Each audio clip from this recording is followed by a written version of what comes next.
안녕하세요. 저는 얼마 전에 이혼하고 싱글이 된 30대 후반의 여성입니다. 원래 다른 분들의 사연을 출퇴근하며 듣기만 하다가 문득 저의 이혼 사연도 쓰면 재밌을 것 같아 사연을 보내요. 사실 제가 지인들에게 저의 이야기를 하는 편이 아니라서 친구들도 저의 이혼 사실을 모릅니다. 그런데 얼마 전 뻔뻔하고 기가 막힌 짓거리를 벌인 남편이라는 작자에게 제대로 복수를 했어요. 통쾌하고 짜릿한 이야기를 속 시원하게 말하고 싶은데 행복하게 가정생활을 하는 친구들에게 말하기는 뭔가 좀 그렇더라고요. 그래서 여기 청취자분들께 저의 이야기를 한번 들려드릴까 해요. 끝까지 잘 들어주세요. 저와 남편은 결혼 전 같은 회사에 다녔습니다.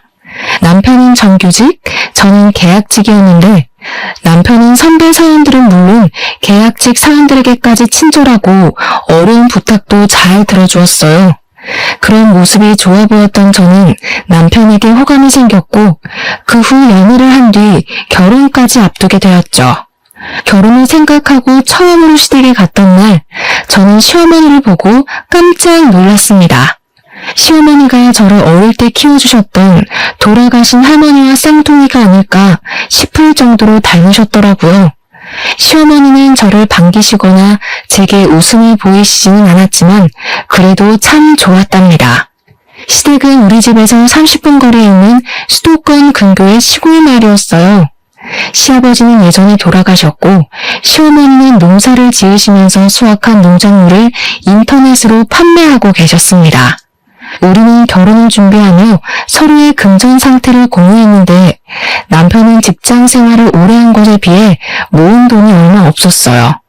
왜 그런가 했더니 그동안 월급의 절반을 시어머니께 드려서 저축할 수가 없었더라고요.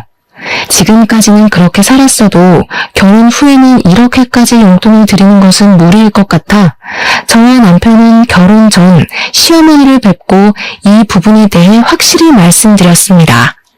아무래도 말씀드리지 않고 용돈을 줄여버리면 시어머니께서 난처한 부분이 생길 수도 있을 것 같았거든요. 시댁을 찾아가 남편이 먼저 용돈을 줄여야 할 것 같다는 이야기를 꺼내니 시어머니는 표정이 좋지는 않으셨어요. 아직 둘이 살림을 합치지도 않았는데 벌써 이 어미 용돈 줄일 생각부터 하냐? 엄마로서는 조금 서운하구나. 그래도 이해해줘. 앞으로 우리 둘이 아기도 낳고 먹고 살려면 빠듯해. 요새 집값이며 물가도 다 고공행진이고 서운해만 하시지 말고 이해 좀 해줘요. 이놈이 그동안 이 어미가 키워준 건 생각 안 하고 벌써 여자한테 휘둘려서는 제가 그러라고 시키디? 그게 아니라 나도 이제 가장이 되어보니 현실적인 금전적인 문제들도 보이고 해서 못난 놈, 내 아들 등쳐먹는 못된 엄마 아니냐 알겠다. 상황이 이러니 어쩔 수 없지 뭐. 대신 나도 형편이 넉넉하지는 않아서 신혼집은 못 해주겠다. 매달 들어오던 용돈이 줄어서 나도 먹고 살기 힘들어지지 않겠니? 시어머니는 용돈을 줄이는 것에 대해 반기시지 않았지만 결국 우리의 뜻을 따라주셨어요. 대신 집 마련은 도와줄 수 없다고 말씀하셨죠. 이 사실을 알게 된 친정 부모님은 저희 신혼집을 마련해 주신다고 했지만 저나 남편이나 우리의 힘으로 시작을 해보고 싶어서 일단 원룸의 월세방으로 신혼집을 마련했습니다. 넉넉하지는 않지만 마음은 풍족했던 결혼 후 저와 남편은 주말마다 시어머니한테 가서 농사일과 인터넷 판매를 도와드렸어요. 사실 주말에는 집에서 쉬고 싶기도 하고 남편과 단둘이 오붓한 시간을 보내고도 싶었지만 남편이 어머니 혼자 농사 일하기 힘들어하셔서 걱정된다고도 하고 시어머니가 돌아가신 할머니 같다는 생각에 피곤해도 좋은 마음으로 시댁에 갔습니다. 그렇게 3개월이 지났고 결혼 전부터 다녔던 회사와의 계약이 끝났어요. 그래서 저는 회사를 관두고 새로운 일을 구하려 했으나 경기가 어려워서인지 면접 보러 오라는 연락조차 받지 못했습니다. 그 덕에 전 생각지도 못하게 전업주부가 되었죠. 회사 생활을 하다가 집에 있으려니 몸은 편하긴 하지만 이제 사회에서는 제가 쓸모가 없어졌다는 생각에 마음이 울적하더라고요. 하지만 저와는 다르게 시어머니는 점점 바빠지셨습니다. 시어머니의 농작물 판매가 입소문이 나면서 주문량이 많아지기 시작했고 시어머니 혼자 처리하기 힘든 상황까지 되었죠. 하루는 집에 있는데 시어머니한테 전화가 왔어요. 얘야, 이제 나도 나이가 먹어서 일하기가 너무 힘들구나.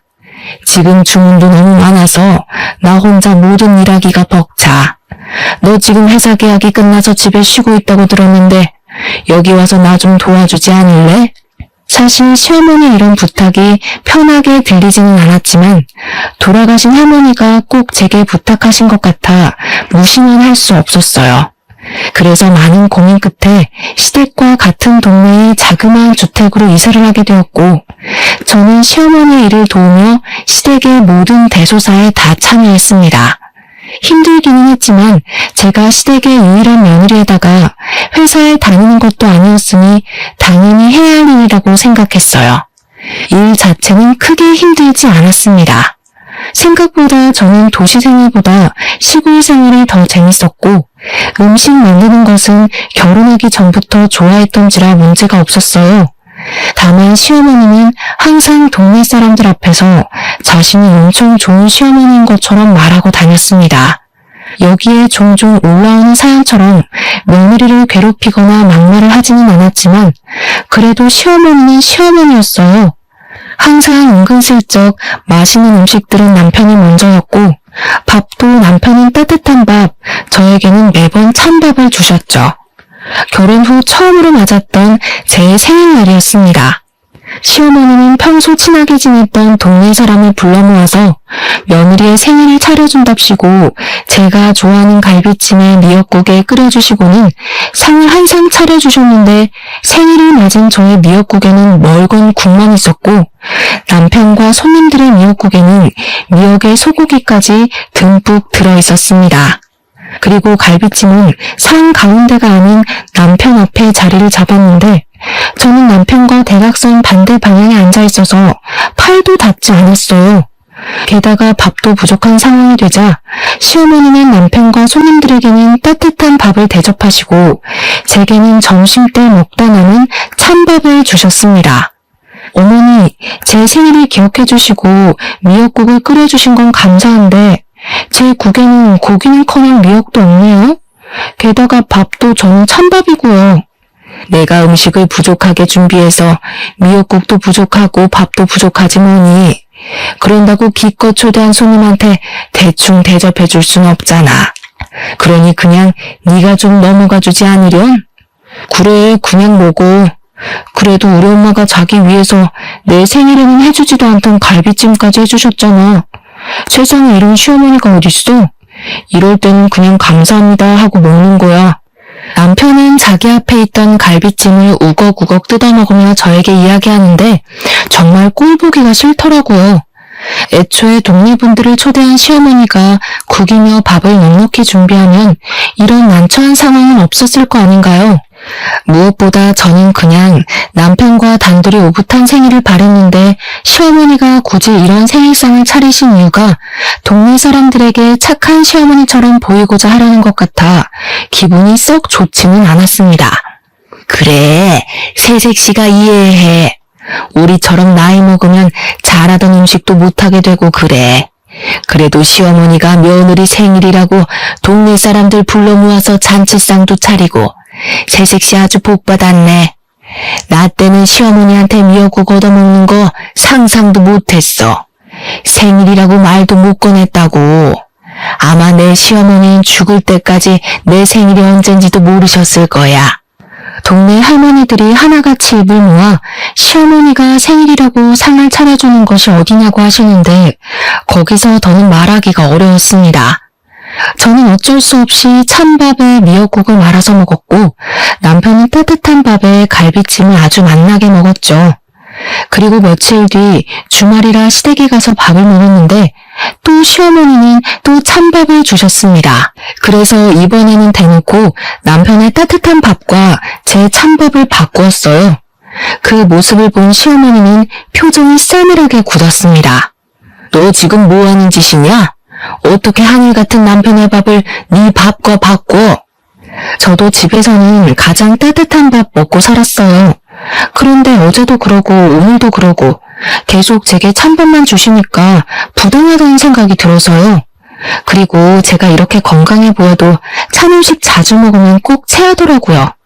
너는 항상 집밥을 먹지만 우리 아들은 밖에서 뭘로 만들었는지도 모르는 식당밥 먹고 다니는데 집에서라도 당연히 따뜻한 밥을 먹여야 하는 거 아니야? 어머니, 저도 집에서는 귀하게 자란 딸이에요.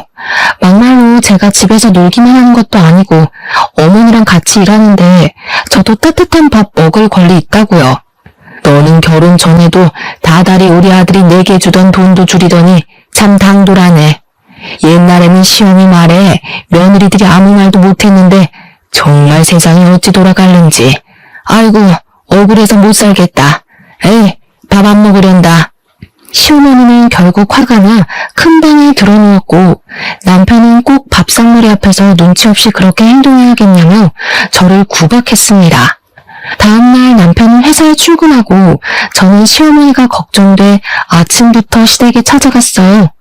시어머니는 여전히 머리를 싸매고 누워 계셨고 시어머니의 소식을 들은 동네 할머니들이 시누가 걱정돼서 집에 오셨습니다. 저는 집에 오신 분들에게 과일이라도 대접하려고 부엌에서 주전부리를 꺼내 시어머니가 누워 계신 큰 방 앞으로 갔어요. 형님, 며느리가 나 일 도와준다고 여기 온 건 너무 고마운데 며느리 눈치 보느라 너무 힘들어 죽겠어. 생일이라고 내가 며느리 생일상도 차려 어제는 밑반찬 몇 개 해놨으니 가지러 오라고 할 겸 같이 저녁을 먹었는데 내가 노망이 났는지 또 밥을 적게 했지 뭐야. 그래서 나는 밥 한 숟갈도 못 뜨고 며느리한테는 찬밥이라도 줬지. 그런데 그거 가지고 나한테 따박따박 대들더라니까. 말년에 아들이랑 같이 산다고 되게 부러웠는데 또 그렇지만도 않네. 나라도 진짜 억울했겠어. 이렇게까지 며느리 생각하는 시어머니가 세상에 어디 있다고 말이야. 젊은 년이 버르장머리만 없어서 내가 어떻게 한 소리 해? 그러지는 마셔. 아무리 며느리라지만 남의 집 귀한 따님인데 그러면 쓰나. 그래도 내 옆에서 같이 일도 도와주잖아. 간간히 용돈도 주고 말이야. 비록 며느리 때문에 용돈이 줄기는 했지만 그래도 그게 어디야? 저는 시어머니가 동네 어르신들에게 하는 이야기를 들으니 정말 어이가 없었습니다. 그래도 일단 손님들 대접은 해야겠기에 방문을 여니 이미 동네 어르신들은 시어머니의 이야기만 듣고 저를 위아래로 훑으시며 혀를 끌끌 차고 계셨어요. 내가 솔직히 남의 집 일에 이래라 저래라 간섭하기는 싫지만 그래도 내가 한마디만 할게. 솔직히 세상 천지에 며느리에게 밥상 차려다 주는 시어미가 어디 있니? 기왕에 시어미 도우러 여기 왔으면 좀 잘 좀 모셔. 이게 뭐니 이게? 어르신들이 얼마나 저에게 역정이 내시던지 저는 그 자리에 그대로 굳어버렸고 그 모습을 뒤에서 지켜보던 시어머니는 아주 만족스러운 표정을 짓고 계셨어요. 저는 시댁에서 집으로 돌아와 이렇게 살다가는 평생 시어머니와 남편에게 큰 소리도 못 내보고 당하고만 살 것 같다는 생각이 들었습니다. 사실 시골에서 살고 있고 아기도 없어서 돈 나갈 일이 많이 없기는 하지만 지금은 남편의 돈으로 생활을 꾸려나가다 보니 아무래도 돈을 쓰고 장을 볼 때마다 어쩔 수 없이 남편 눈치가 보였어요. 그래서 더 남편과 시어머니한테 아무 소리 못하고 가만히 있을 수밖에 없었습니다. 그래서 돈을 벌어야겠다는 생각에 저는 아르바이트라도 하려고 했으나 외진 동네이다 보니 마땅한 일자리가 보이지 않았어요. 저는 오랜 고민 끝에 시어머니처럼 인터넷 쇼핑몰을 열어보기로 했습니다. 일단 여기저기서 쇼핑몰을 효율적으로 운영하기 위한 공부를 시작했고 오전 오후에는 시어머니의 일을 도왔고 저녁과 밤에는 저의 쇼핑몰 일을 했어요. 다행히 한두 개씩 판매가 되기 시작했고 수익만으로 먹고 살 만큼은 아니어도 한 달에 100만 원 정도는 벌 수 있었습니다. 남편과 저는 각자의 일로 아주 바쁘게 시간을 보내고 있었던 어느 날이었어요. 그날은 꿈자리가 왠지 모르게 뒤숭숭했습니다. 제가 원래는 머리만 대면 코를 골며 자고 꿈도 거의 꾸지 않는데 그날은 이상스러울 만큼 악몽을 꿨어요. 꿈자리가 뒤숭숭하고 괜히 엄마가 보고 싶어서 엄마에게 전화했는데 엄마가 전화를 받지 않았습니다. 그리고 잠시 후 아빠에게 전화가 왔어요. 엄마가 장보러 갔다가 교통사고를 당하셨고 사고가 너무 크게 나서 현장에서 사망하셨다고 합니다. 저는 그 소리를 듣고 바로 장례식으로 달려갔고 남편도 바로 장례식장으로 갔어요. 얼결에 시작한 엄마의 장례식은 정신없이 흘러갔습니다. 그리고 둘째 날 시어머니한테 부고 문자를 분명히 남겼는데 시어머니한테 아무 연락도 없고 오시지도 않았어요. 기다려도 오지 않자 저희 아빠가 먼저 남편에게 시어머니는 언제 오시느냐고 물었습니다. 저희 엄마 그러니까 허리를 삐끗하셔서 거동이 불편하다고 오시지 못한대요. 아까 저한테 연락이 왔어요. 못 와서 죄송하다고요. 아이고 그러셨어? 그럼 내일은 오시는 거지? 아마 봐야 할 것 같아요, 상황을. 남편은 분명히 어제까지만 해도 멀쩡하시던 시어머니가 갑자기 허리를 삐끗하셔서 못 오신다고 했습니다. 저는 허리를 얼마나 다치셨길래 차로 1시간도 걸리지 않은 장례식장에 못 오시나 싶어 걱정되었어요. 그래서 시어머니께 연락을 드려보았지만 전화를 받지 않으셨습니다. 그리고 다음날 발인하고 장례식이 다 마무리될 때까지 시어머니는 나타나지 않으셨어요. 아빠는 대놓고 말씀은 하지 않았지만 끝내 연락도 오지도 않은 시어머니에게 서운한 듯한 표정을 지으셨습니다. 그렇게 장례식을 마친 후 집에 오는 길에 남편에게 시어머니 많이 다치셨냐고 물었어요. 우리 엄마? 허리는 무슨, 그냥 수학할 것도 많고 피곤하다고 해서 못 오신 거야. 뭐? 그럼 어제 우리 아빠한테는 왜 허리를 다치셨다고 이야기한 거야? 아무리 그래도 장인어른한테 일이 너무 많아서 못 온다고 이야기하면 좀 그렇잖아. 그래서 적당히 둘러댄 거지. 어때? 나 좀 그래도 머리 잘 굴렸지. 장난하냐? 정말 너무하네. 사돈은 가족 아니냐? 다른 날도 아니고 엄마가 마지막으로 가시는 날인데 어떻게 일이 바쁘고 피곤하다는 이유로 장례식을 안 오셔? 당연히 만사를 다 제치고서라도 오셔야 하는 거 아니야? 뭐가 너무해? 그리고 가족으로 생각하니까 내가 3일 내내 같이 있었잖아. 그럼 된 거 아니야? 꼭 우리 엄마까지 거기에 가야 해? 그리고 우리 엄마는 원래 기가 약해서 장례식장 같은 곳 함부로 다니면 안 된다고. 그럼 시어머니는 시어머니 친정 부모님 장례식도 못 가셨겠다. 기가 약해서 어떻게 가? 야, 그건 다른 문제지. 그건 친정 부모님이니까 당연히 가셔야 하는 거고. 지금은 사돈이니까 굳이 꼭 갈 필요가 없는 거고. 뭐? 일반적인 사람들은 친한 친구 부모님의 장례식에도 회사에 연차까지 써가며 가. 말을 말자. 정말 상식 이하인 너랑 대화하자니 내 입만 아프네. 남편은 제 말을 전혀 이해하지 못하겠다는 표정으로 더 대화를 이어가려고 했지만 저는 남편과 더는 대화를 하고 싶지 않았습니다. 사돈의 장례식이지만 피곤해서 못 온다는 시어머니. 그리고 그런 시어머니를 이해하고 두둔하는 남편의 모습이 기가 막혀 말이 다 나오지 않더군요. 게다가 시어머니가 기가 약해서 장례식장 함부로 다니면 안 된다며. 도대체 우리 집을 얼마나 무시하면 친정엄마의 마지막 가는 길에 와보지도 않고 연락도 하지 않는 것일까요? 저는 남편에게 화가 잔뜩 났고 남편은 그런 저를 이해하지 못한 채 집에 도착했고 집에서도 우리는 얼음장보다도 차가운 냉전 상태로 밤을 보냈습니다. 그리고 다음날 저는 원래 남편이 출근 후 시댁에 갔지만 그날만큼은 시댁에 가지 않았어요. 시댁에서는 저희 집에 경조사에 참가할 생각이 하나도 없는데 제가 시댁을 위해서 일해야 할 필요성이 전혀 없다고 느껴졌거든요. 제가 가지 않으니 시어머니한테 전화가 왔습니다. 어제 장례식 마쳤다면서. 그럼 얼른 넘어와. 지금 네가 없는 동안 일이 잔뜩 밀렸어. 솔직히 전 시어머니한테 전화가 오길래 당연히 이래저래 해서 못 갔다. 미안하다. 엄마는 잘 보내드렸냐고 물어볼 줄 알았습니다. 사람이라면 그게 당연한 예의 아닌가요? 그런데 시어머니는 잘 다녀왔냐는 말은커녕 일이 밀렸으니 빨리 오라고만 하셨어요. 어머니, 솔직히 어머니한테 너무 서운해요. 아무리 그래도 사돈인데 어떻게 그렇게 연락도 없고 오시지도 않으세요? 죽을 사람은 죽더라도 할 일은 해야 하지 않겠니?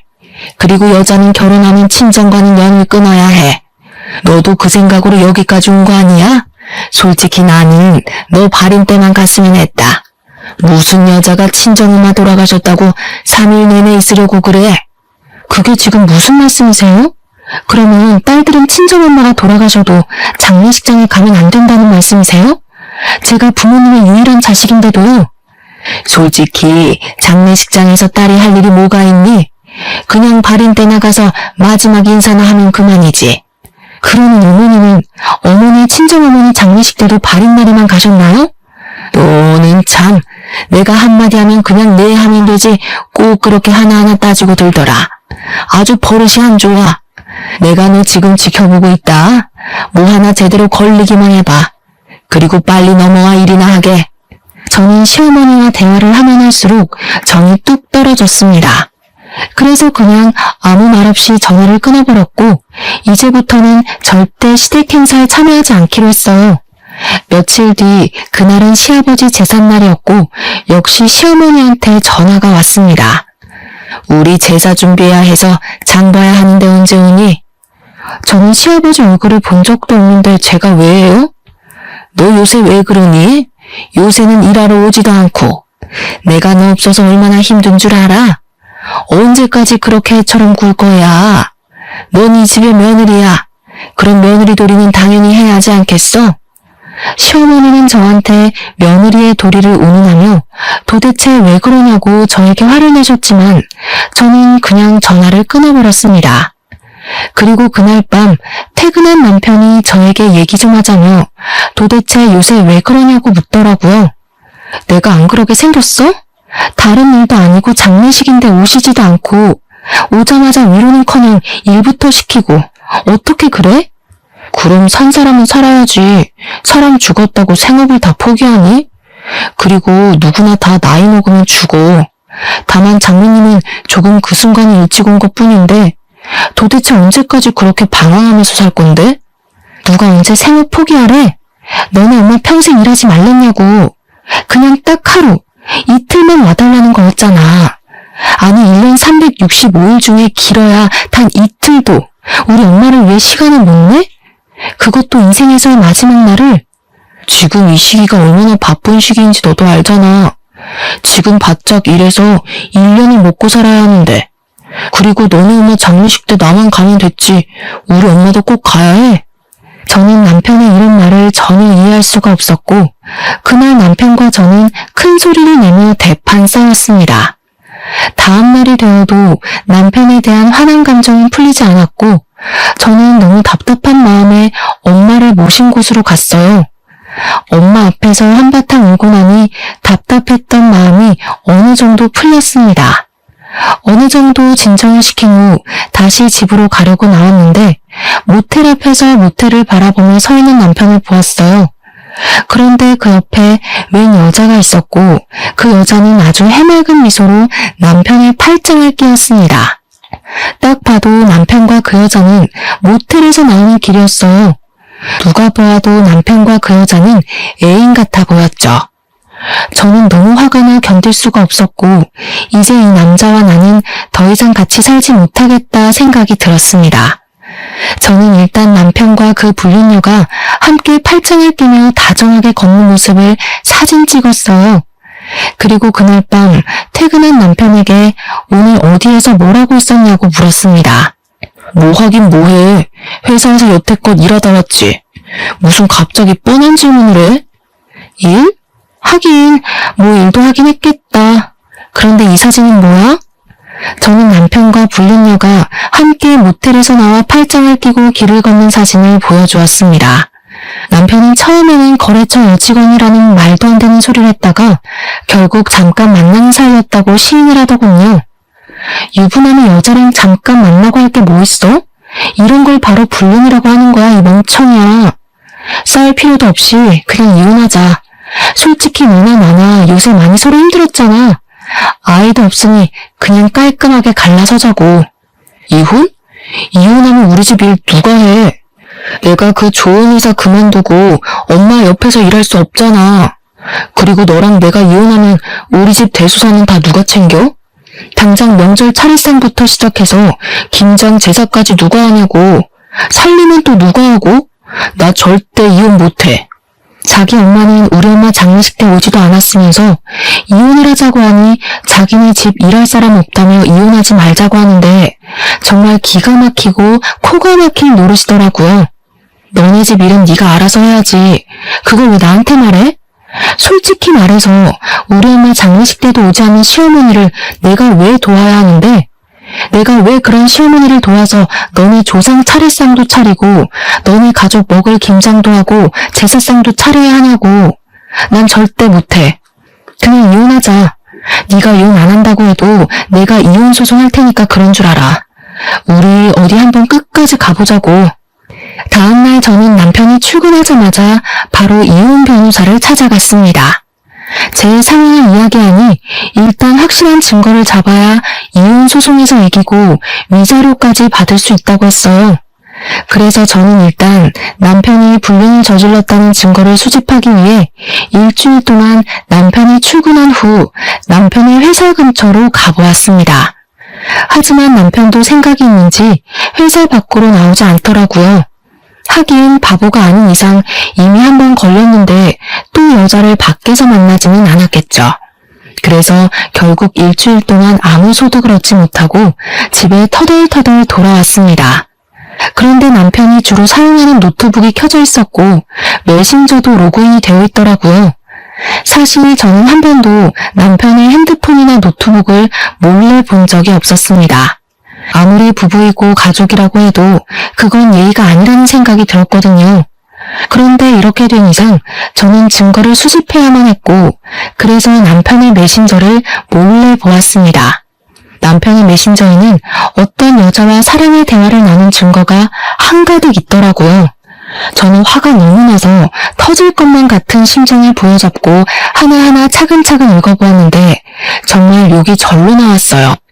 남편은 대낮부터 모텔 대시라고 퇴근 후에는 만나서 데이트까지 알차게 즐겼습니다. 저는 여기서 밭일하고 쇼핑몰 일하느라 바빴는데 남편은 다른 여자랑 주말마다 만나서 여기저기 쏟아냈다고 생각하니 정말 화가 머리 끝까지 치밀어 올랐어요.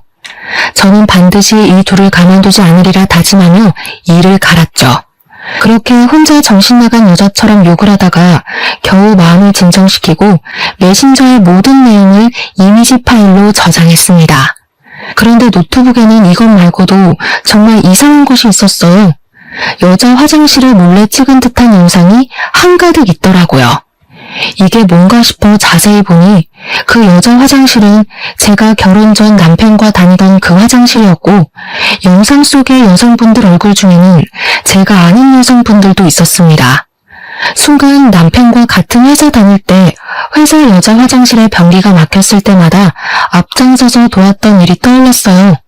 사실 회사 다닐 때 이상하게 여자 화장실의 변기통이나 하수구가 종종 막혔었거든요. 그때마다 다른 사람들은 화장실 하수구나 변기통을 뚫는 것을 싫어했습니다. 그런데 남편만은 달랐어요. 여자 화장실이 또 막혔어요. 도대체 뭐가 문제이지? 제가 한번 봐볼게요. 여자 화장실 잠시 들어가도 되죠?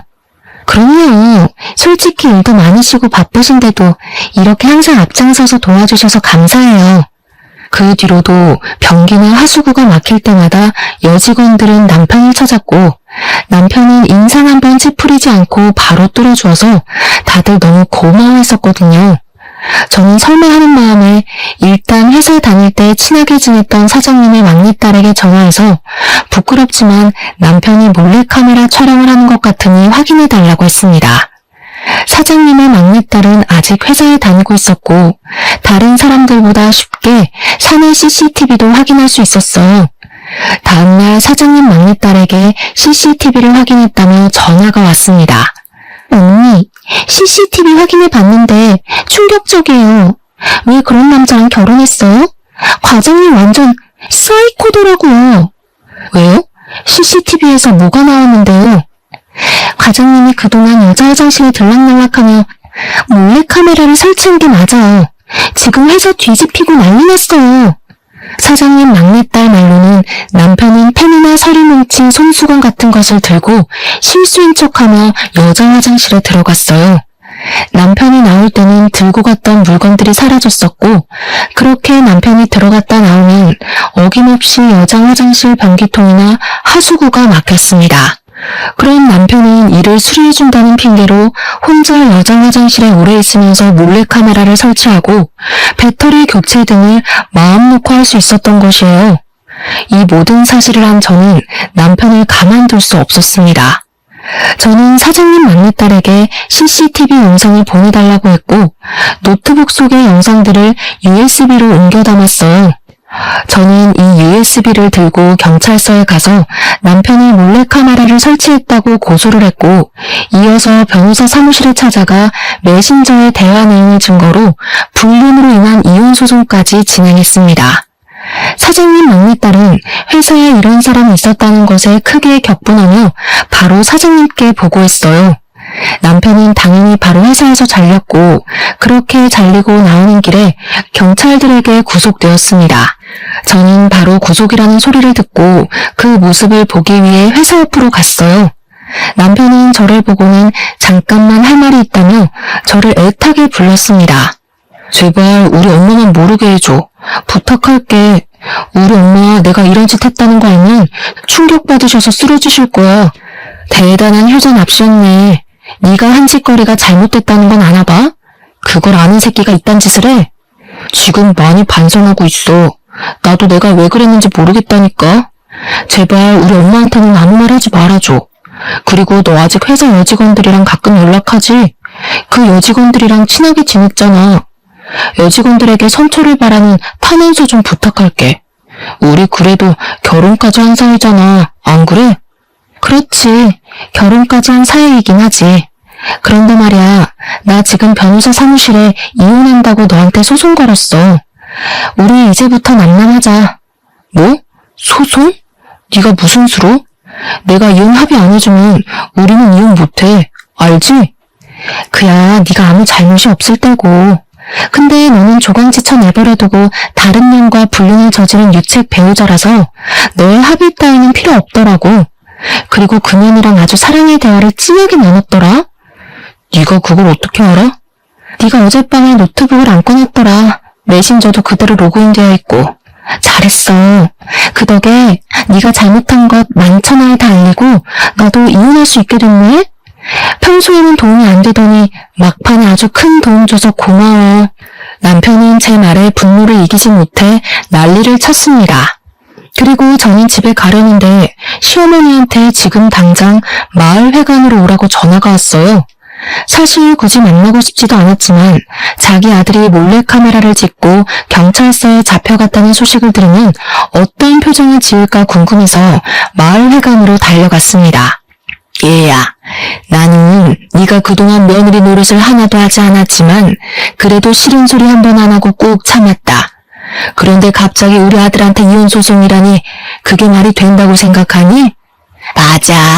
너 저번에 너네 시아버지 제사 때도 오지 않았다면서?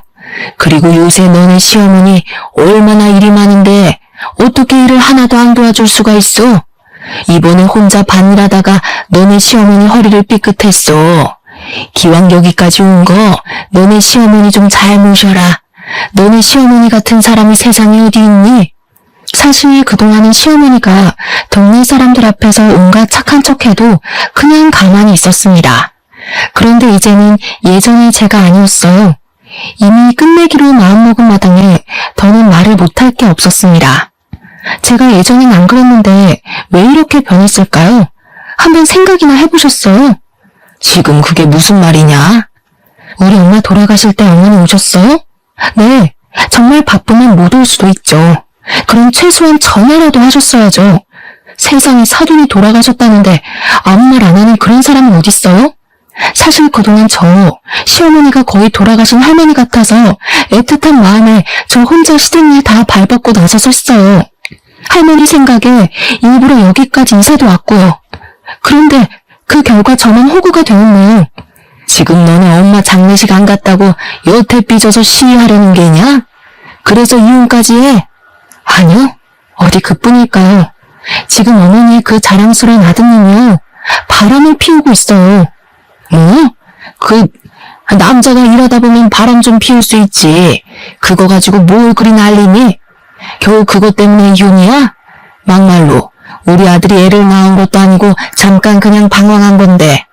참 너도 속이 아주 밴댕이 소갈딱지야. 그뿐인 줄 아세요? 당신 아들 지금 경찰서에 있어요. 경찰서? 그게 무슨 소리냐?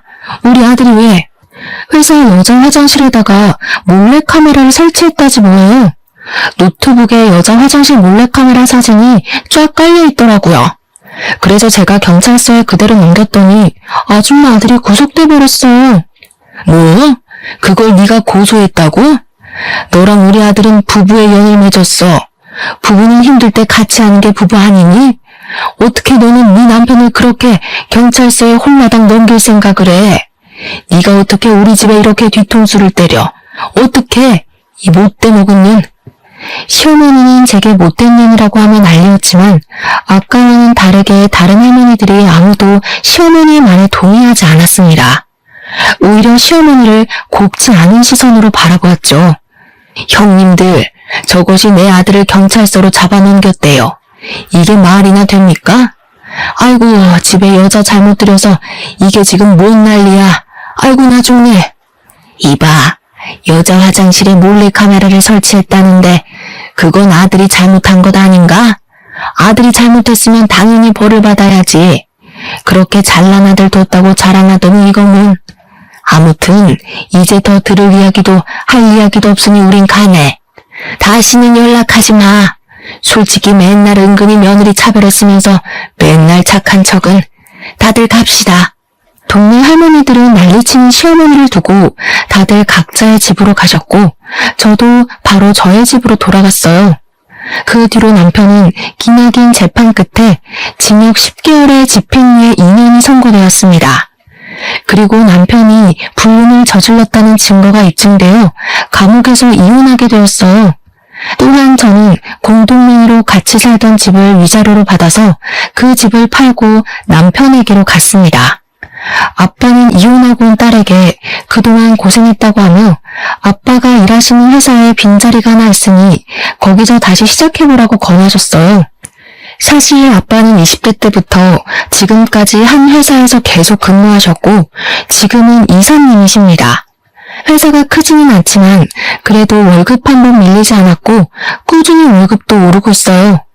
그렇게 저는 아빠 회사에서 사무직 직원으로 일하고 있습니다. 물론 제 쇼핑몰도 잘 되고 있기는 하지만 아직은 전업으로 하기에는 어려움이 있어서 앞으로 더 열심히 공부해 키울 생각이에요. 이렇게 새롭게 시작한 지 한 달 뒤 그다지 반갑지 않은 소식이 들려왔습니다. 바로 시어머니 소식이었는데 사실 시어머니한테는 나물 캐서 파는 것이 유일한 돈벌이였잖아요. 하지만 시어머니가 동네 사람들의 손가락질이 두려워 낮에는 집 밖으로 나가지 않고 밤에만 밖으로 나가 나무를 캐러 다녔대요. 그런데 시골길이 밤에 정말 어둡고 무섭거든요. 그 어두운 길을 혼자 밤에 다니다가 산에서 넘어져 실족사했다는 것입니다. 전 남편은 바로 감옥에서 나와 장례식을 치러야 했어요. 어떤 사람들은 이런 상황에서 안쓰러운 마음이 들기도 하겠지만 사실 저는 너무 통쾌하게 느껴졌습니다. 자업자득이라는 생각이 들었어요. 그래서 가서 마지막 가는 길을 한번 보기로 했죠. 부조금은 얼마나 할까 하다가 생각해보니 남편과 시어머니 둘 다 우리 엄마 돌아가셨을 때 부조금을 아예 안 냈더라고요. 그래서 그냥 빈손으로 가려다가 그것은 예의가 아닌 것 같아 부조금을 아주 약간 준비했습니다.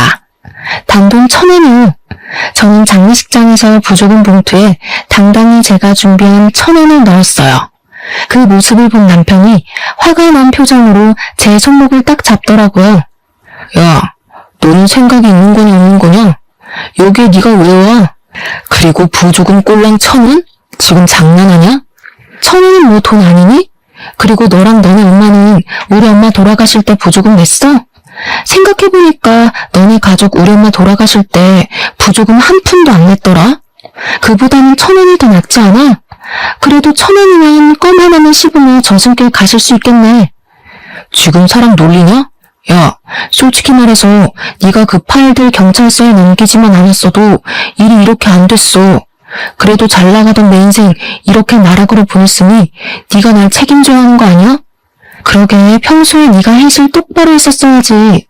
아, 이미 다 끝난 마당에 너랑 말싸움해서 뭐하니? 그래도 너네 엄마 일은 좀 안 됐긴 하네. 이게 바로 자업자득, 인과응보라고 하는 건가? 말 가려서 해라.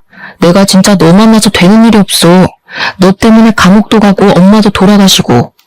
정 남편은 자기가 그동안 잘못한 것은 생각도 하지 않은 채 모든 것을 다 제 탓으로 돌렸습니다. 감옥에 가서도 여전히 반성은 전혀 하지 않은 듯 했어요. 저는 정 남편의 이야기를 들으니 어렵게 잡고 있던 이성의 끈을 놓아버렸습니다. 그래서 장례식장 앞에 있는 여자 화장실로 들어가 대걸레를 들어왔어요. 대걸레는 뭐냐? 우리 엄마 마지막 가는 길 깨끗하게 가시라고 청소라도 해주려고? 아니, 아무리 봐도 네 머리에는 똥만 가득 찬 것 같아서 너 좀 청소 좀 해주려고. 저는 이 말과 동시에 대걸레를 정 남편의 얼굴에 비볐습니다. 야, 이 똥만 가득 든 놈아. 네가 걸레 같은 짓을 하고 다녀서 이렇게 된 건데 그걸 왜 내 탓을 해? 내가 생각할수록 어이없어서 그래도 여기서 싸우지는 않으려고 했는데 내가 괜히 왔다 싶다. 감옥 갔다가 나오면 걸레 같은 짓 그만하고 좀 똑바로 정신 좀 차리고 살아. 내가 이 대걸레로 네 얼굴 닦아줄 테니까 제발 이제 사람 좀 되라. 대걸레로 세수한 남편은 나에게 세상의 모든 욕을 다하며 난리를 쳤고 저는 그런 남편에게 대걸레 던져주고 나왔습니다. 남편이 정신 나간 놈처럼 소리 지르니 옆방 다른 유족들과 장례식장 관계자들이 다 나와 남편을 구경하더라고요. 저는 그분들에게 큰 소리로 이렇게 사과의 말씀을 전했습니다. 소란을 피워 죄송합니다. 그런데 저놈이 여자 화장실에 몰래카메라를 설치해서 감옥에 갔거든요. 제가 사람 좀 되라고 대걸레로 얼굴 한번 문질러줬습니다. 죄송합니다. 이 말을 하고 저는 장례식장을 빠져나왔고 그 뒤로는 정 남편 놈이 어떻게 되었는지는 잘 모르겠습니다. 이날 장례식장에서 나오면서 얼마나 기분이 통쾌하고 짜릿하던죠. 10년 묵은 채증이 확 내려가 하늘을 날아갈 것만 같은 기분이었답니다. 이 글을 쓰는 지금도 정 남편 놈이 대걸레로 얼굴을 문대고 화를 내는 장면이 떠올라 미소가 절로 지어지네요. 저는 이렇게 저의 친정을 무시했던 시댁에 이렇게 짜릿한 복수를 했습니다. 지금은 열심히 제 일도 하며 그 어느 때보다 바르고 보람찬 하루하루를 보내고 있어요. 저의 살아온 이야기 어떠신가요? 부디 저의 이야기를 듣는 여러분이 재밌으셨기를 바라며 이제 마무리를 지어볼까 합니다. 오늘 남은 하루 행복하게 보내세요. 감사합니다.